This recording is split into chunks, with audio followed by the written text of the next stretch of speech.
Yo, what's up guys? What's going on? So in today's video, I'm going to show you how you can update your apps so you can always get the newest features and more. So make sure to watch the video to the end and share my channel to your family and friends so you can also help them out. So to do that, open your setting and open your app store.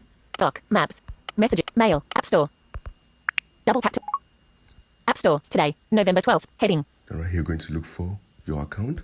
My account, button. Right here, my account. My account, heading, web page loaded. Then you're going to look for updates all. Done.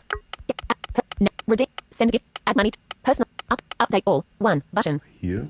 Discord, talk, play, hangout, November 4th, 2024, version 253.0 bullet 208, 6 MB, button.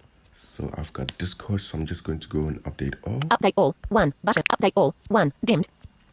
So right now it's updating, so if you have a stable internet, it will take seconds. And yeah guys, that's it. So I am actually at my internship right now, that's why I can speak loud. So it's currently like 5 o'clock, I think. I don't know the time. Yeah, yesterday I couldn't post a video, sorry guys, but yeah, I hope you guys understand, and I'll see you guys in the next video. Peace out.